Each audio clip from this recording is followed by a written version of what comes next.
Hola, somos el equipo número 2 y vamos a estar hablando acerca de dos temas básicos para la termodinámica.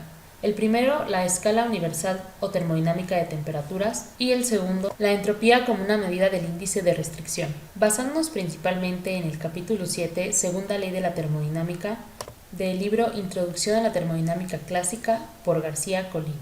Para comenzar, me gustaría que recordáramos algunos conceptos básicos y tengamos más fresco para entender mejor los temas que vamos a tocar. Entonces, bueno, comencemos recordando la segunda ley de termodinámica. Bueno, existen varias formas de enunciar la segunda ley de termodinámica. Dos de ellas gracias a Kelvin Planck y Clausius, las cuales voy a mencionar rápidamente. Bueno, Kelvin Planck nos dice que en toda transformación cíclica, cuyo único resultado final sea el de absorber calor de un cuerpo a una temperatura dada y convertirlo íntegramente en trabajo es imposible. Por otro lado, Clausius nos dice que toda transformación cíclica cuyo único resultado final sea el de transferir cierta cantidad de calor de un cuerpo frío a uno caliente es imposible. Entonces, para resumir lo que ellos acaban de decir, o sea, sí se puede realizar todos los procesos que ellos enunciaron, pero lo que no se puede es que se realicen sin que haya cambios de estado o en los alrededores de otros sistemas. Eso es lo más importante que hay que tomar de esta segunda ley de termodinámica.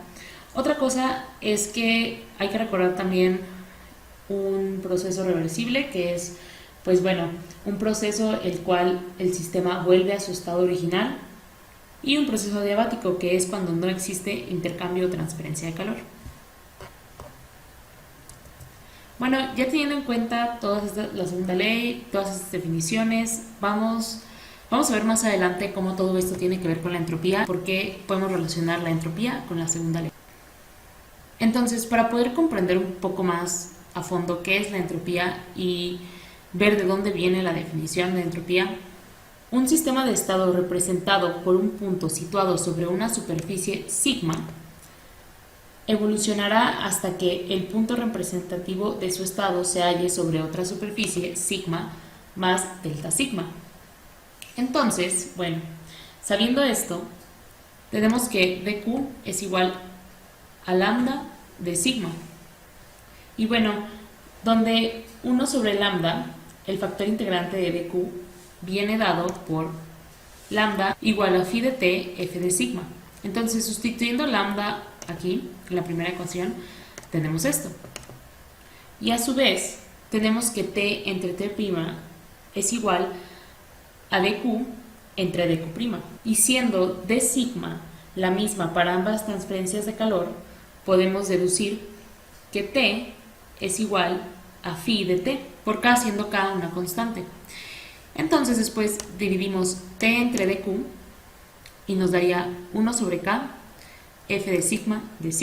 Ahora, dado que sigma, recordemos que es una función real de t, x y x', esto sería una diferencial exacta, la cual podríamos designar por ds. Entonces, como podemos observar, va a ser igual a la transferencia de calor, la cual tiene que ser reversible, entre t.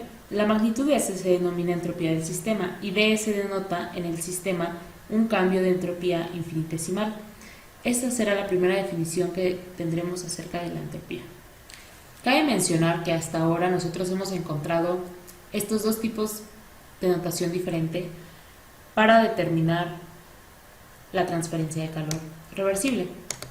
Nosotros por comodidad estaremos utilizando esta notación, pero de cualquier forma es correcta. Ahora, si O es uno de sus estados de equilibrio, arbitrariamente seleccionado como un estado estándar, y A es otro, vamos a definir la entropía de A con respecto a O como S de A es igual a la integral de O a A de Q R entre T. Recordemos que la R, el subíndice R, lo utilizamos para hacer énfasis que dq debe transferirse de forma reversible. Ahora, en un cambio finito de estado de A a B, el cambio de entropía es S de B menos S de A es igual a la integral de A a B de QR entre T. Esta es una de las mejores formas para definir la entropía de un sistema, Y bueno, la entropía de un sistema es una función de las coordenadas termodinámicas cuyo cambio es igual a la integral de d de q entre t, entre los estados extremos, calculada a lo largo de cualquier trayectoria reversible en ambos estados.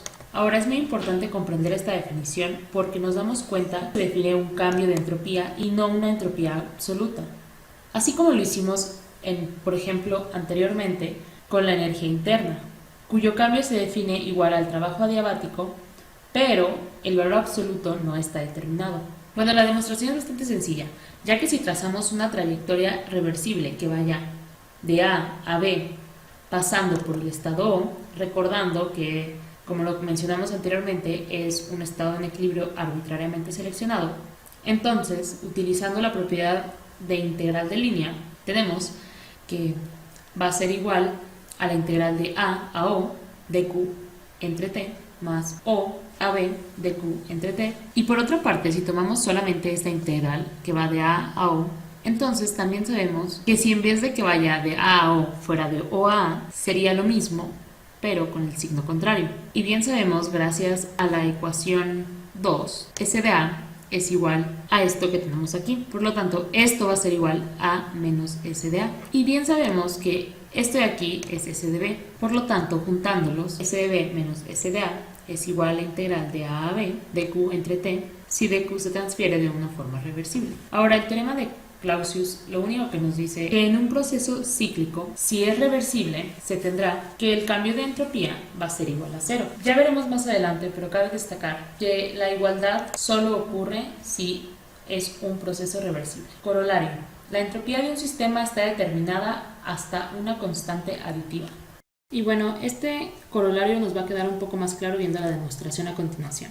Bueno, tenemos que O' va a ser otro estado estándar arbitrariamente elegido, al igual que O y al igual que A. Y vamos a tener que S' de A va a ser la entropía del estado referida de A a O'.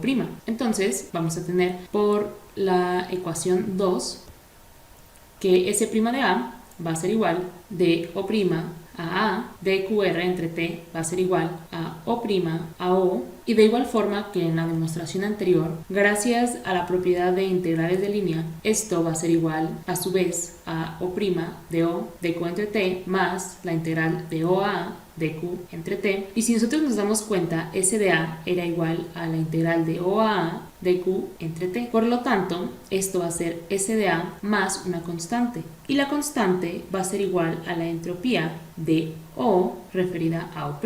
Cuando se habló de la primera ley de termodinámica, nosotros nos encontramos con una ecuación la cual nos decía que delta de U era igual a W más Q, siendo Q la energía absorbida o cedida por el sistema en forma de calor y W el trabajo que los alrededores reciben o ceden al sistema. Entonces, en un proceso infinitesimal nos daba esta ecuación, en cual cada variable cambia por una cantidad infinitesimal y solo puede pasar si el proceso es reversible. Ahora, a su vez sabemos que dq está relacionado con otras variables de estado como u, x y y. Si nosotros sustituimos esta ecuación en la ecuación número 1, la cual nos habla del proceso infinitesimal en el cambio de la entropía de S, entonces generaríamos esta ecuación. Esta ecuación es bastante importante, ya que si nosotros multiplicáramos todo por T, tendríamos la variación de la energía interna de un sistema. Y aunque es válida solo para procesos reversibles, como ya mencionamos, involucra dos leyes de la termodinámica y nos ayudará a entender otros capítulos más adelante, como ecuaciones de Gibbs-Duhem, entre otras cosas.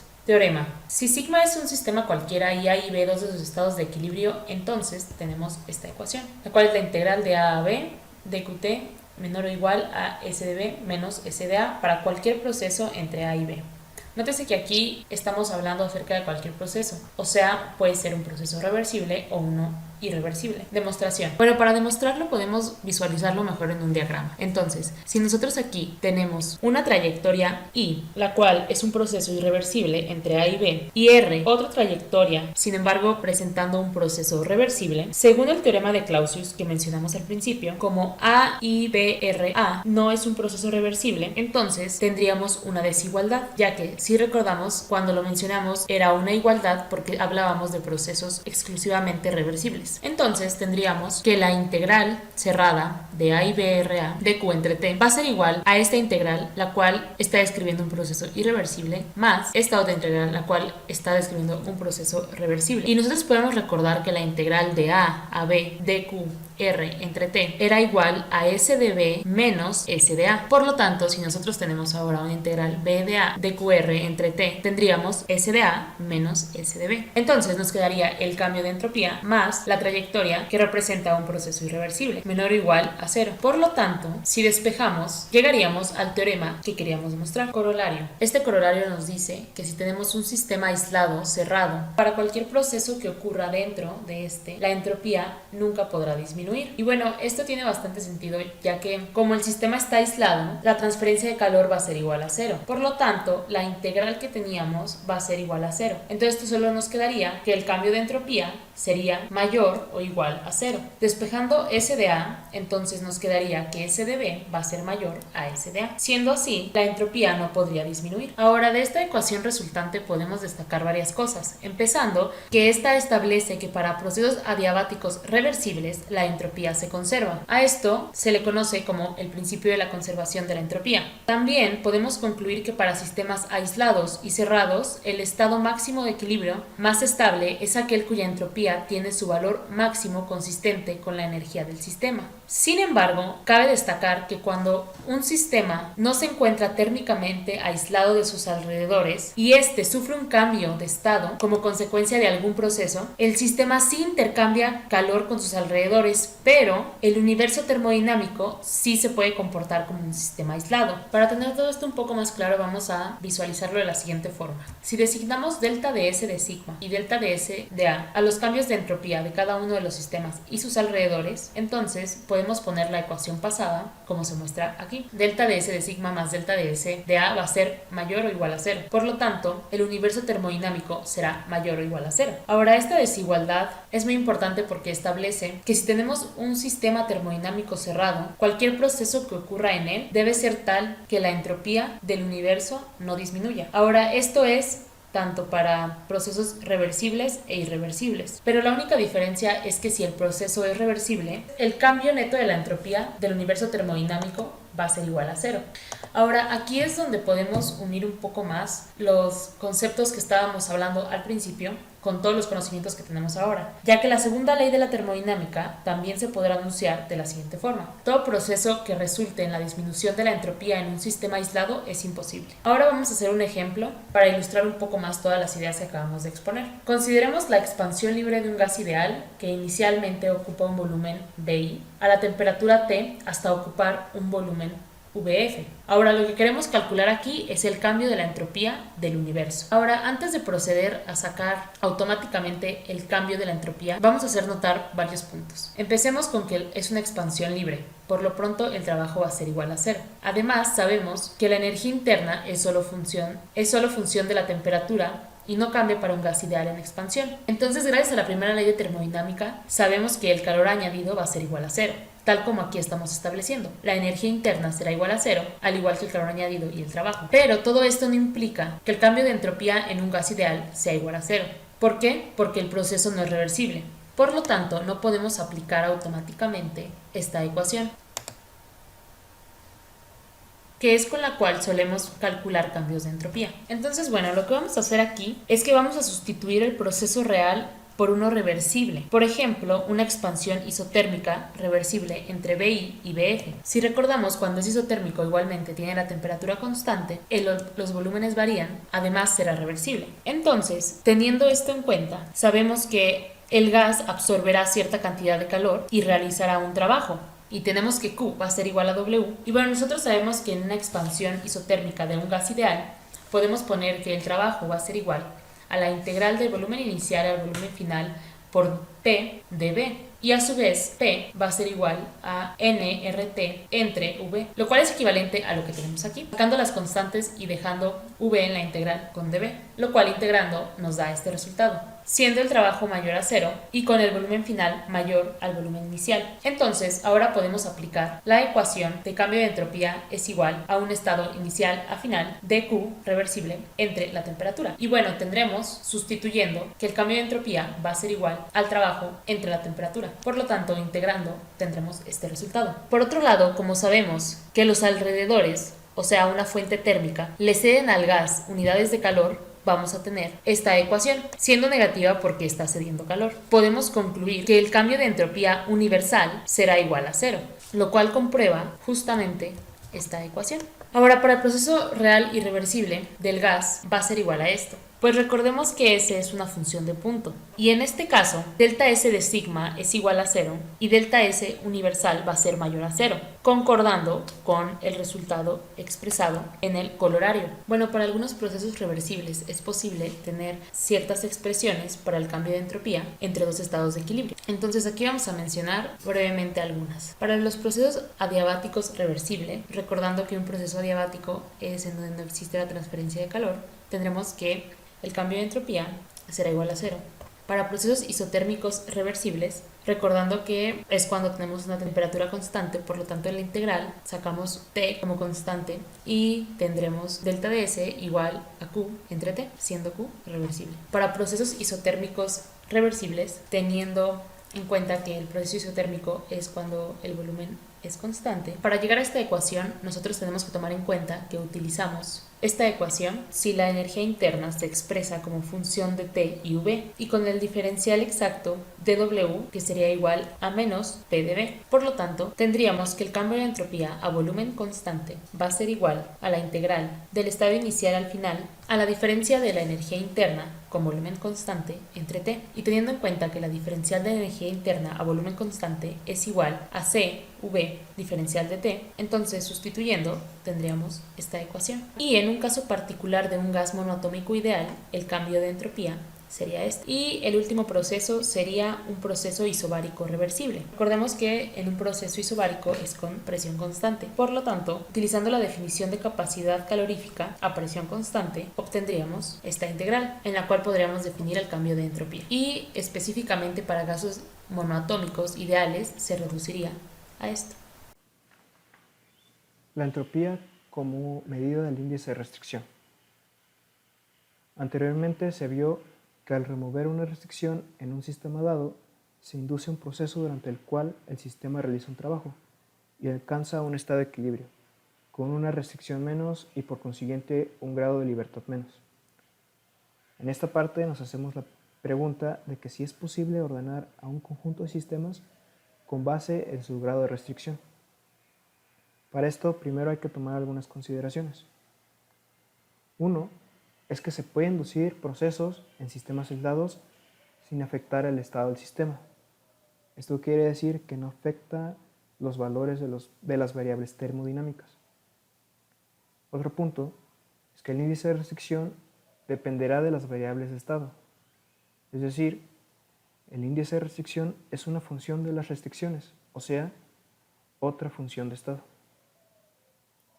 Y por último, es que en un sistema aislado las restricciones solo pueden actuar sobre variables extensivas, ya que para controlar una variable intensiva, el sistema no puede estar aislado.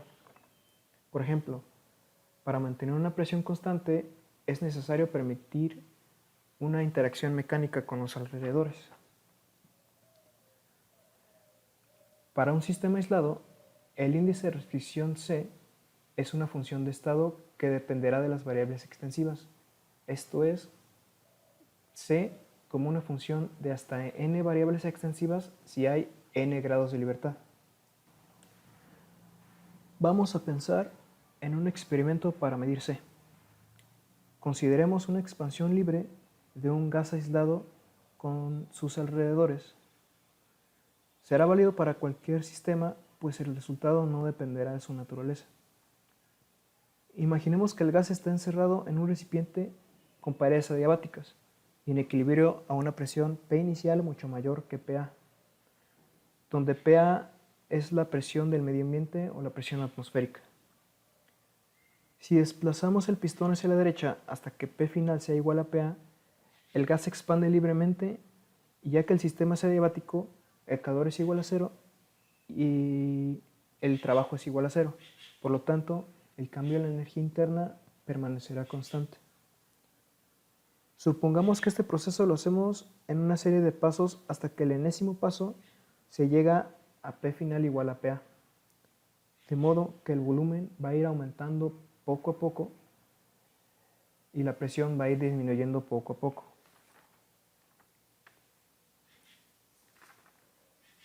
En cada etapa el índice de restricción cambia una cierta cantidad C. Por ser una expansión libre, está claro que para medir el cambio en la restricción no podemos usar el proceso inducido, pues Q y W son cero y la energía interna va a ser constante.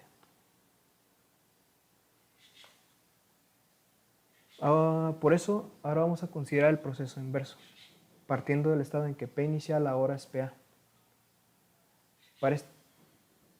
Como el sistema debe pasar por una secuencia de estados de equilibrio, la compresión debe ser reversible. Para este caso, el diferencial de W reversible es una cantidad que representa el trabajo realizado sobre el sistema, en el cual el índice de restricción varía por el diferencial de C. Como en una compresión adiabática la temperatura del gas aumenta, tenemos que considerar que a mayor temperatura, menor es la compresibilidad y mayor es la cantidad de trabajo necesaria para realizar la compresión. Por esta razón, el cambio en C en el proceso inducido entre dos estados considerados será diferente al cambio en el proceso inverso. Para compensar esta diferencia, dividimos el diferencial de W por una función arbitraria, pero bien definida, que de la temperatura empírica del gas, que tenemos como G de teta, de manera que el diferencial de C sea numéricamente igual en el proceso inducido. Otra variante del método surge cuando en la compresión adiabática reversible del gas la energía interna cambia, y el objetivo del procedimiento es imitar el proceso original. Para lograr que U sea constante, se necesita cambiar las paredes aislantes del sistema y ponerlo en contacto con un recipiente térmico al cual se le puede ceder calor y así mantener la energía interna constante. De acuerdo con estas observaciones, la ecuación anterior es independiente de teta y U es constante. Y dadas unas ecuaciones vistas en capítulos previos, del diferencial de W es mayor a 0 y el diferencial de Q es negativo, llegamos a esta ecuación. Pero sabemos que U es constante, de modo que el diferencial de U es igual a 0. Por lo que llegamos a esto, que nos dice que el cambio en el índice de restricción puede obtenerse al dividir el calor transferido reversiblemente entre el sistema y una fuente a la temperatura T en un proceso inverso al proceso inducido como consecuencia de remover una restricción entre una función bien definida pero arbitraria de la temperatura empírica θ. De aquí sacamos que como no tiene ningún parámetro que dependa de la naturaleza del gas o del propio sistema, por lo tanto, es válido para cualquier sistema, así como para proceso reversible. Al integrar la ecuación 30, que es esta, entre dos puntos de equilibrio arbitrarios, llegamos a esta ecuación que es la diferencia del índice de restricción entre dos puntos de equilibrio, inicial y final. Esta ecuación, si la comparamos con esta otra, podemos deducir que si G de θ es igual a la temperatura termodinámica T, podemos concluir que la entropía es igual a menos el índice de restricción.